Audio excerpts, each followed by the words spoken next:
Here is the business proposal for the foraging robotic swarms. So we have our outline from our introduction down to our market analysis, our financial analysis, and economic impact.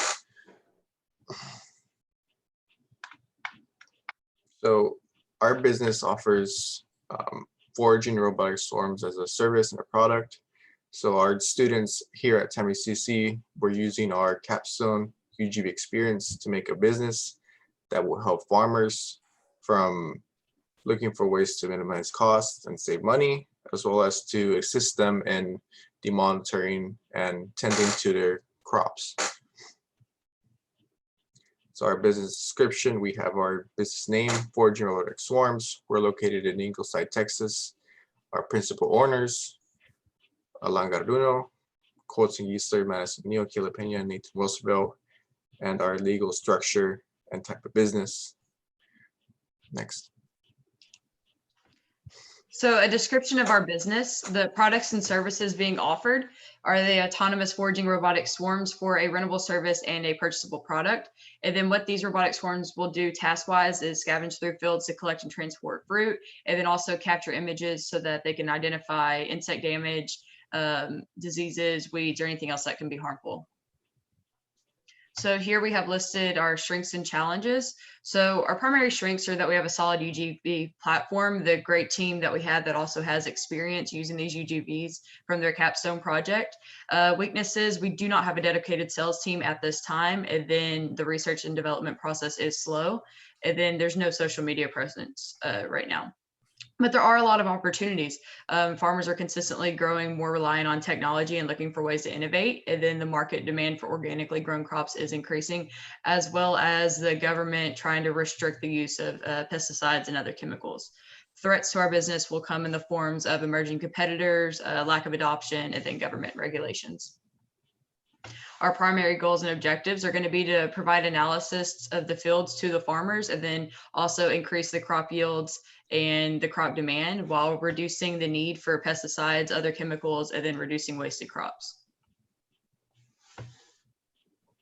Here's our operations plan, and here's some of our facility requirements. You know, we want kind of a big facility on about 2 acres of farmland, and we prefer to be outside the city limits, just to have enough room to bring in an office space, you know, 4 satellite offices with restrooms, break room, and then a warehouse just for everything to be built with all of our components, and so we can assemble everything.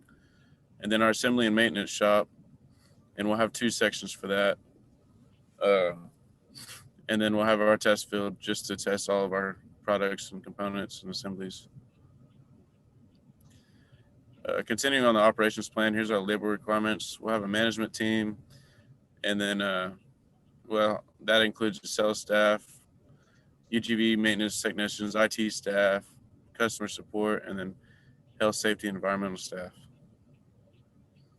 And here's a list of some of our primary and secondary suppliers. You know, we'll have DigiKey, some steel supply, iron and metal supply as a secondary as well, DFR Robot, and ASUS for our computers.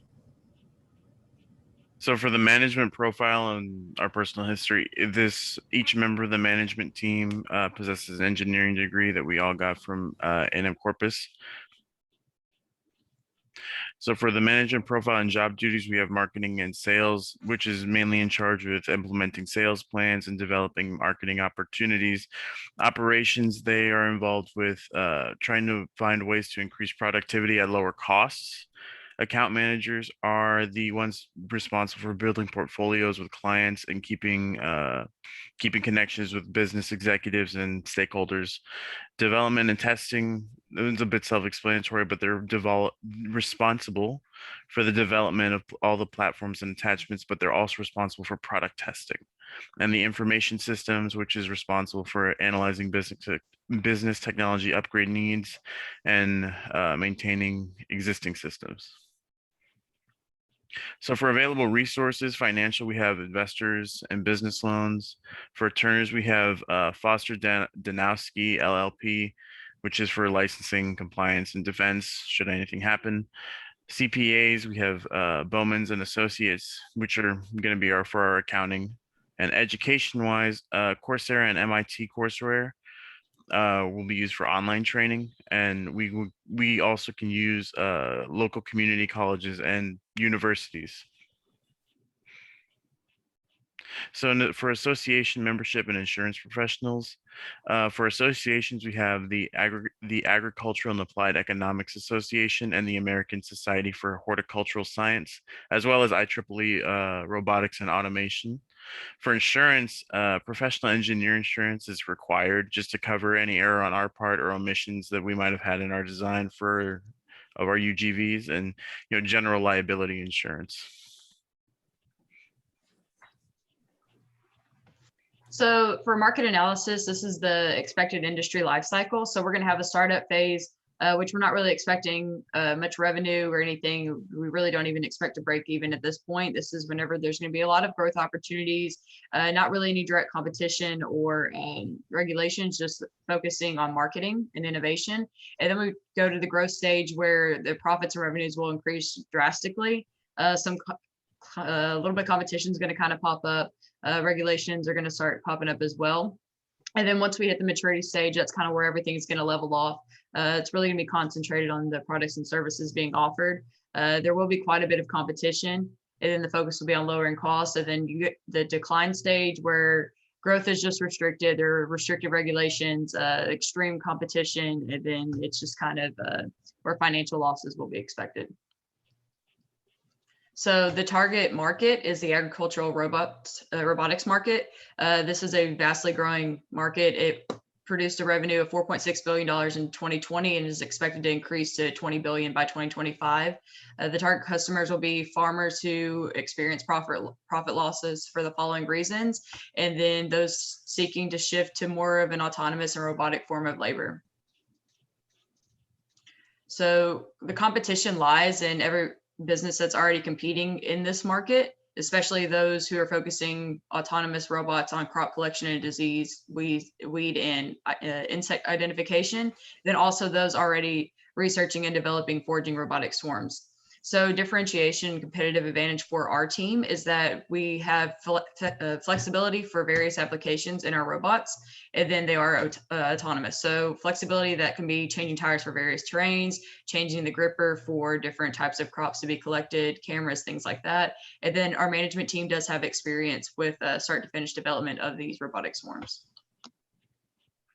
So for our sales strategy, we plan on offering 3 tiers, which will offer various levels of service to the farmers at an increasing price range, from just weekly analysis and reporting all the way up to our tier 2, which includes continuous monitoring and analysis, weed defense, crop collection, and loss mitigation.